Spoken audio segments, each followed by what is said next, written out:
ছোটবেলায় কারোর হক নষ্ট করেছেন বা বড় হওয়ার পর নষ্ট করেছেন, এরপর তারা খুঁজে পাচ্ছেন না, কি করবেন? তার পক্ষ থেকে যে পরিমাণ ক্ষয়ক্ষতি হয়েছে তারা যদি পাওয়ার কোনো স্কোপ না থাকে, তার পক্ষ থেকে কোনো গরিবকে দান করে দিবেন, ইনশাআল্লাহ আপনি দায়মুক্ত হবেন।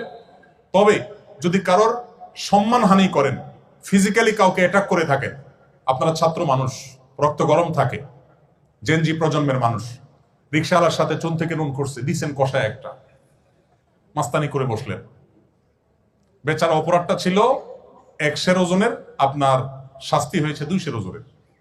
কিয়ামতের দিন এই লোক দাঁড়ায় যাবে আল্লাহর কাছে, আপনাকে আসামি হিসাবে দাঁড় করানো হবে, আপনার বিচার হবে।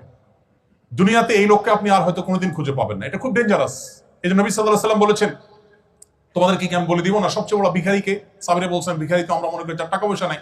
নবী বলেছেন, না, টাকা পয়সা আজকে নাই কালকে আসবে, এটা চূড়ান্ত ভিখারি না। চূড়ান্ত ভিখারি হলো যে নামাজ পড়েছে, রোজা রেখেছে, দাড়ি রেখেছে, টুপি রেখেছে, ওয়াজ করেছে, ওয়াজ শুনেছে, কোরআন তেলাওয়াত করেছে, হজ উমরা করেছে, দান সাদাকা করেছে, মানুষের সেবা করেছে, বাট কোন মানুষের অধিকার নষ্ট করেছে, কিয়ামতের দিন সেই পাওনাদাররা সব উপস্থিত হয়ে যাবে।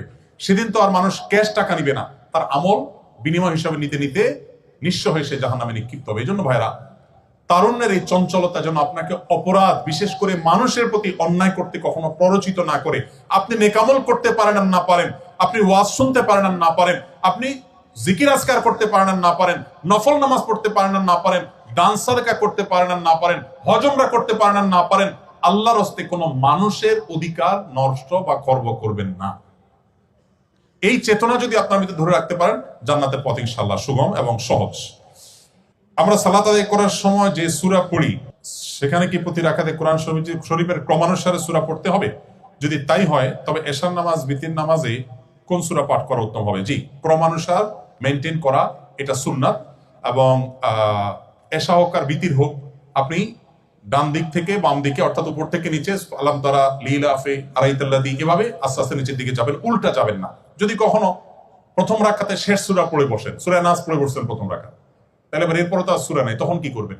এক্সিডেন্টলি এরকম যদি করেন, নামাজ হয়ে যাবে, কোনো অসুবিধা নাই। ইচ্ছাকৃত এরকম করাটা মাকরুহ, অনিচ্ছাকৃত ভাবে হয়ে গেলে কোনো অসুবিধা নেই। আপনি দ্বিতীয় রাকাতে সূরা ইখলাস বা সূরা ফালাক পড়লে কোনো অসুবিধা, নামাজ হয়ে যাবে।